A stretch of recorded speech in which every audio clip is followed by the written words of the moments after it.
System of particles and rotational motion എന്നുള്ള ഈ ഒരു ചാപ്റ്റർ കഴിഞ്ഞ ദിവസം നമ്മൾ മാരത്തോൺ സീരീസിൽ കംപ്ലീറ്റ് ചെയ്തു.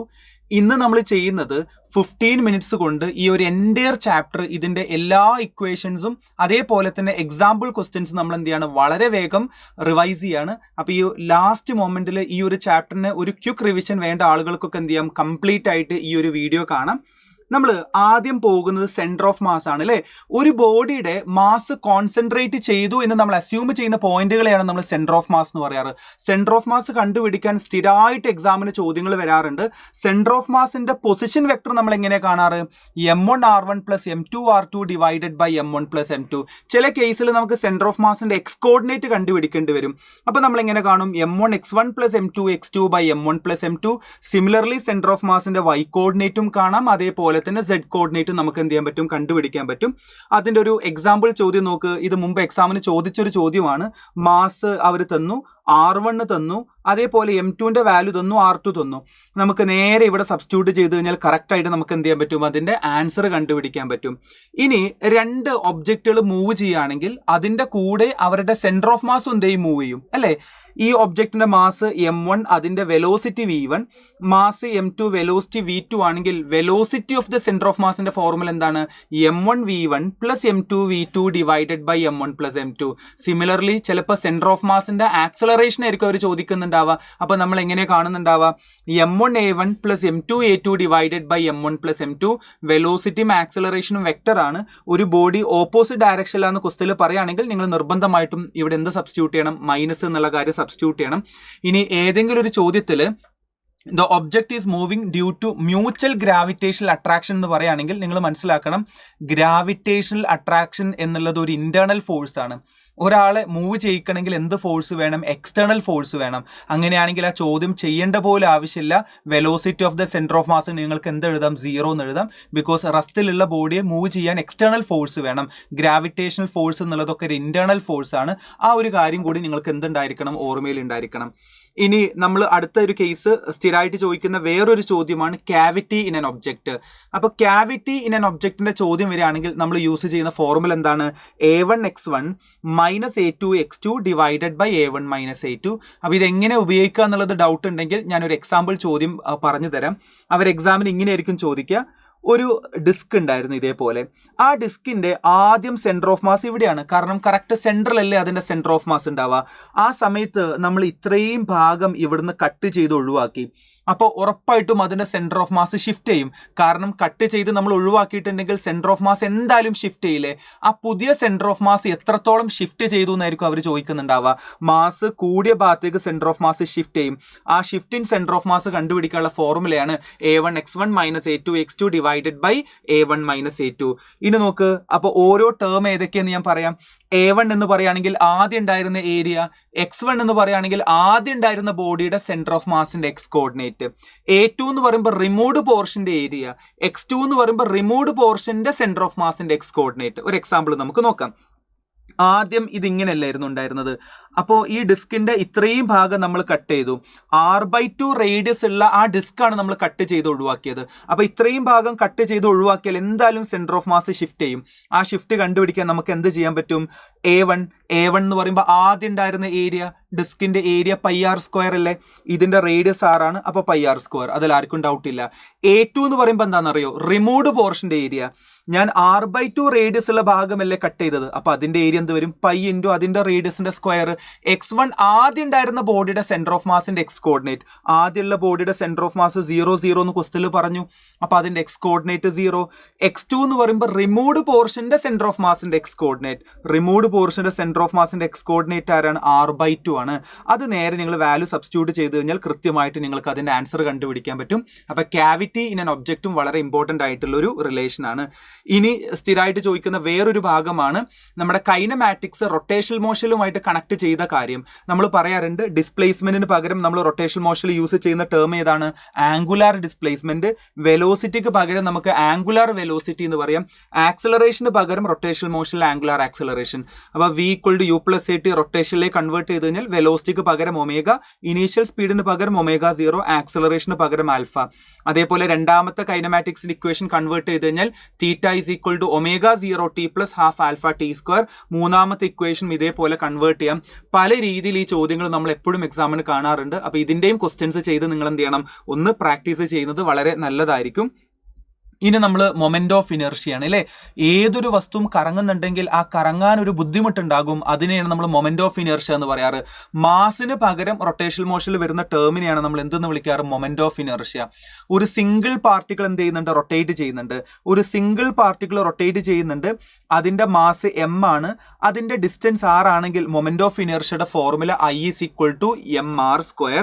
ആർ എന്താന്നുള്ളത് കൃത്യമായിട്ട് നിങ്ങൾ മനസ്സിലാക്കണം. ആർ എന്ന് പറയുന്നത് സാധാരണ ഒരു ദൂരമല്ല.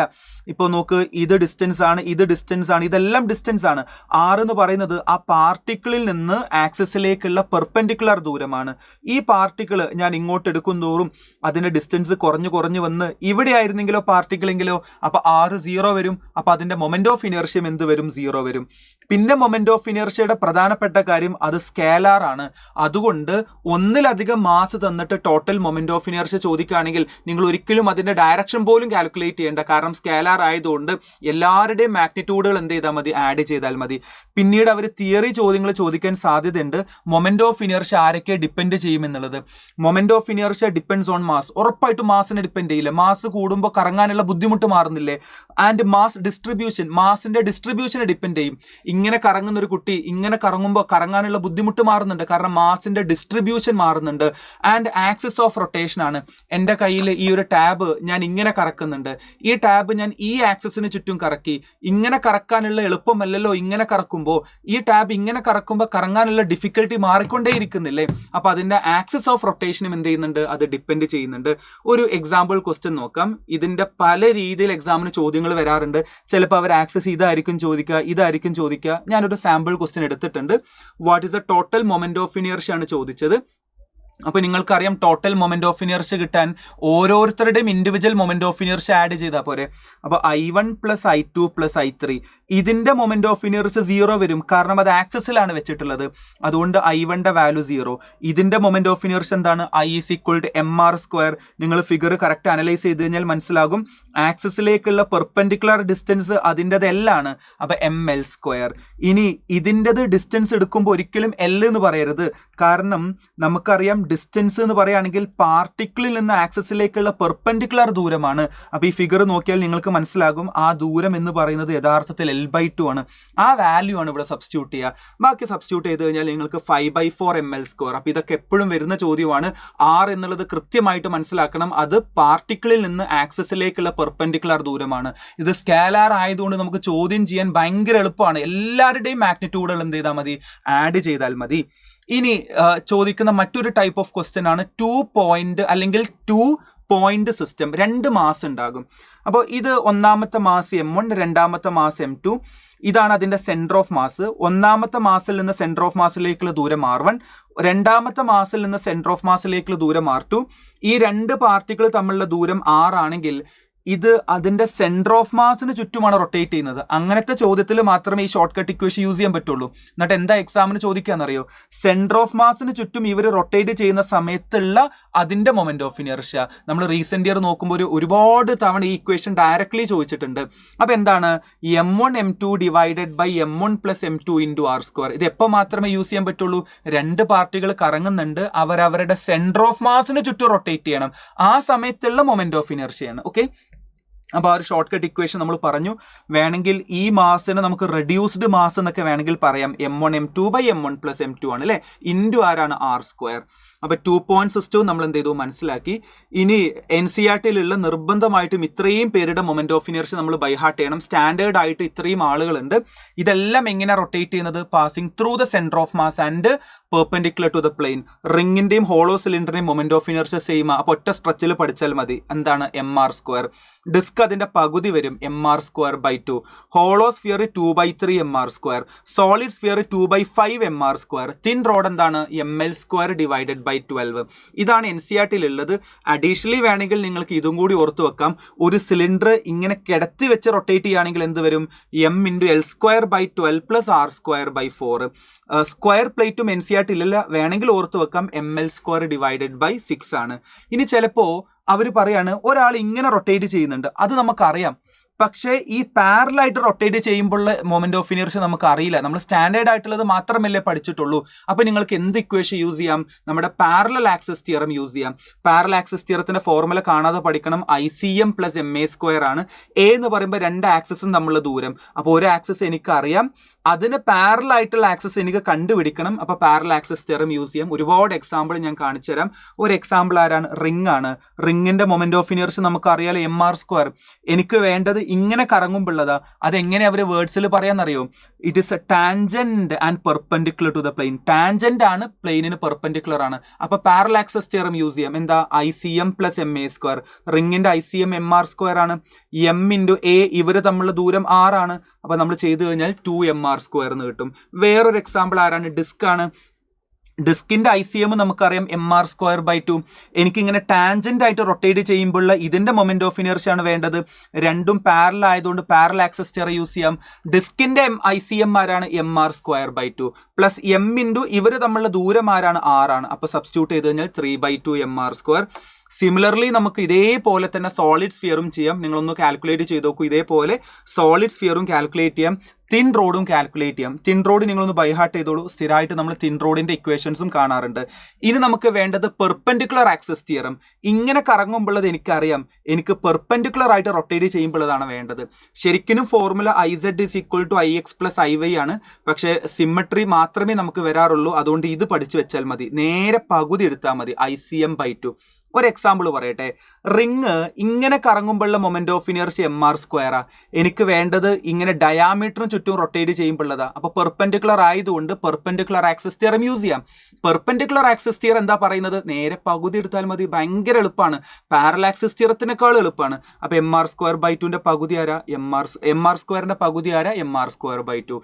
ഇനിയും ഡൗട്ട് ഉണ്ടെങ്കിൽ വേറൊരു എക്സാമ്പിൾ പറയാം. ഒരു ഡിസ്ക് ഇങ്ങനെ റൊട്ടേറ്റ് ചെയ്യുമ്പോൾ നമ്മൾ സ്റ്റാൻഡേർഡ് ആയിട്ട് പഠിച്ചു mr²/2 ആ.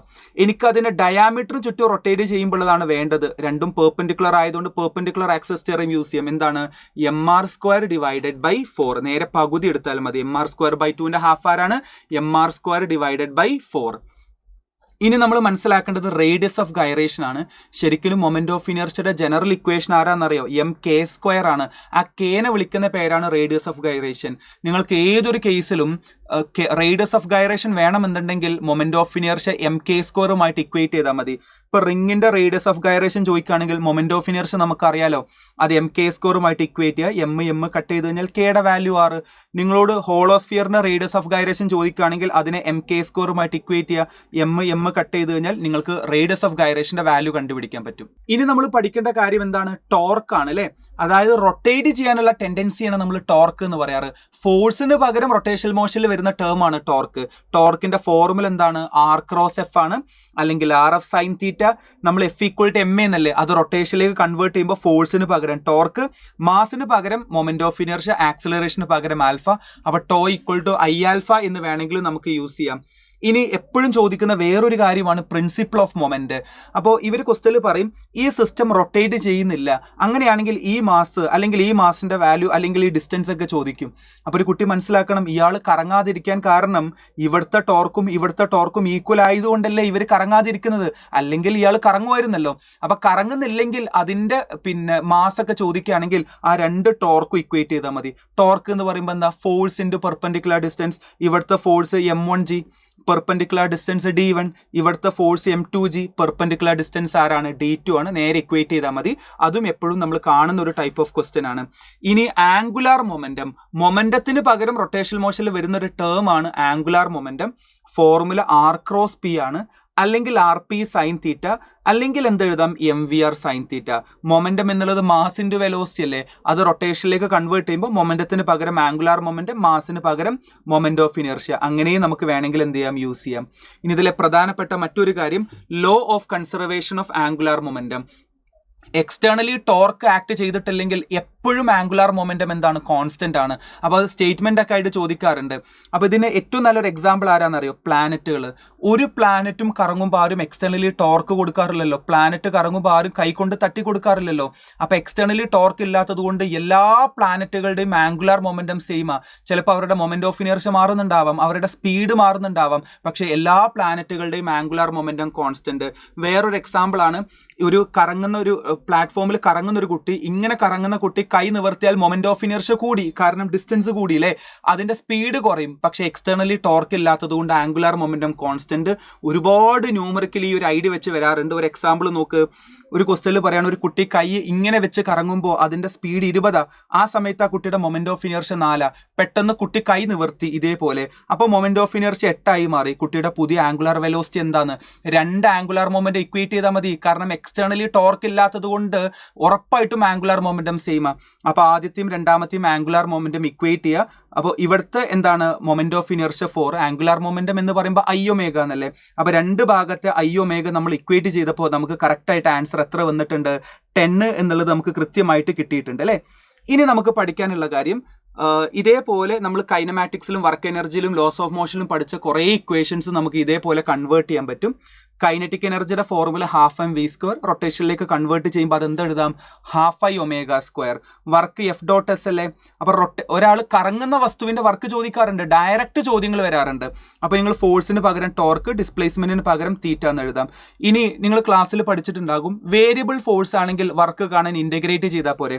അപ്പോൾ ഫോഴ്സിന് പകരം ടോർക്ക്, അതേപോലെ ds-ന് പകരം d തീറ്റ. വേരിയബിൾ ടോർക്ക് ആണെങ്കിൽ ഇന്റഗ്രേറ്റ് ചെയ്യാം. പവറിന്റെ ഫോർമുല വർക്ക് എനർജിയിൽ പഠിച്ചിട്ടുണ്ട്, F.V ആണ്. റൊട്ടേഷണൽ മോഷനിലെ പവർ എന്താണ്? τ.ω. ആൻഡ് ലാസ്റ്റ് ടോപ്പിക് എന്ന് പറയുന്നത് റോളിംഗ് മോഷൻ ആണ്. ഒരാൾ റോള് ചെയ്ത് വരുന്ന സമയത്ത് 3 ഇക്വേഷൻസ് പഠിക്കണം. ആ റോളിംഗ് മോഷന്റെ കൈനറ്റിക് എനർജി എന്താ? ½ v² × 1 + k²/r². K radius of gyration. K value എങ്ങനെ കാണും എന്നുള്ളത് തൊട്ട് മുമ്പ് ഞാൻ പറഞ്ഞു. ഏതൊരാളുടെ കെ വാല്യൂ കാണണമെങ്കിൽ മൊമെന്റ് ഓഫ് ഇനർഷ്യ കാണുക, അത് mk² ഇക്വേറ്റ് ചെയ്യാം. അതിന്റെ താഴെ എത്തുമ്പോൾ അതിന്റെ സ്പീഡ് മാക്സിമം ആയിരിക്കും ഉണ്ടാവുക. മാക്സിമം വെലോസിറ്റി നമ്മൾ എങ്ങനെ കാണും? √2gh divided by 1 + k²/r². താഴെ എത്തുന്ന സമയത്ത്, ആ സ്ലൈഡ് ചെയ്യുന്ന സമയത്ത് അല്ലെങ്കിൽ റോള് ചെയ്യുന്ന സമയത്ത് അതിന്റെ ആക്സലറേഷന്റെ ഫോർമുല ആരാണ്? g sin θ divided by 1 + k²/r². അതാണ് റോളിംഗ് മോഷനുമായി ബന്ധപ്പെട്ട കാര്യം. ഒരു എക്സാമ്പിൾ ചോദ്യങ്ങളും നമുക്ക് ഇതിന്റെ കൂടെ ചെയ്യാം. എപ്പോഴും എക്സാമിന് കാണുന്ന വേറൊരു ചോദ്യമാണ്, എർത്തിന്റെ മാസ് m ആണ്. എർത്തിന്റെ മാസ് മാറാതെ പെട്ടെന്ന് പകുതി റേഡിയസ് ആയിട്ട് കുറഞ്ഞു, ചിലപ്പോൾ r/4 എന്നൊക്കെ പറയാറുണ്ട്. അപ്പൊ പുതിയ ടൈം പീരീഡ്, സാധാരണ 24 മണിക്കൂറല്ലേ ടൈം പീരീഡ്. അപ്പോൾ നമുക്കറിയാം എർത്ത് പെട്ടെന്ന് റെഡ്യൂസ് ചെയ്തിട്ടുണ്ടെങ്കിൽ അതിന്റെ സ്പീഡ് മാറും, മൊമെന്റ് ഓഫ് ഇനർഷ്യ മാറും. പക്ഷെ ഒരിക്കലും ആംഗുലാർ മൊമെന്റം നമുക്ക് എന്ത് ചെയ്യില്ല, ചേഞ്ച് ചെയ്യില്ല. അപ്പോൾ എന്താണ്? Angular momentum i⍵ is always a constant. Earth ഒരു സോളിഡ് സ്ഫിയർ അല്ലേ. സോളിഡ് സ്ഫിയറിന്റെ മൊമെന്റ് ഓഫ് ഇനർഷ്യ 2/5mr². ഒമേഗക്ക് പകരം 2π/t എന്ന് എഴുതാം. It is always a constant. ഇതൊരു കോൺസ്റ്റന്റ് ആണ്, മാസ് മാറുന്നില്ല, 2π കോൺസ്റ്റന്റ് ആണ്. So r²/t is a constant. T അങ്ങോട്ട് എഴുതിയിട്ടുണ്ടെങ്കിൽ T is directly proportional to r². Relation എഴുതുകയാണെങ്കിൽ T1/T2 is equal to R1/R2². ആദ്യമുള്ള ടൈം പീരീഡ് 24 അവർ. രണ്ടാമത്തെ ടൈം പീരീഡ് ആണ് വേണ്ടത്. റേഡിയസിന്റെ വാല്യൂ സബ്സ്റ്റിറ്റ്യൂട്ട് ചെയ്ത് കഴിഞ്ഞാൽ നമുക്ക് 6 അവർ എന്ന് കിട്ടും. അപ്പോൾ വളരെ ഇമ്പോർട്ടൻ്റ് ആയിട്ട് നമുക്ക് വരുന്ന ഒരു ചാപ്റ്ററാണ് സിസ്റ്റം ഓഫ് പാർട്ടിക്കിൾസ്. 3-4 ചോദ്യങ്ങൾ എപ്പോഴും വരാറുണ്ട്. വളരെ ലിമിറ്റഡ് ടൈം കൊണ്ട് കംപ്ലീറ്റ് ആയിട്ട് നമ്മൾ എന്ത് ചെയ്തു, ഒരു ചാപ്റ്റർ റിവൈസ് ചെയ്തു. ഈ ഒരു ഐഡിയ വെച്ചിട്ട് നിങ്ങൾ എന്ത് ചെയ്യാം, എല്ലാ ചോദ്യങ്ങളും കൃത്യമായിട്ട് എന്ത് ചെയ്യുക, പ്രാക്ടീസ് ചെയ്യുക.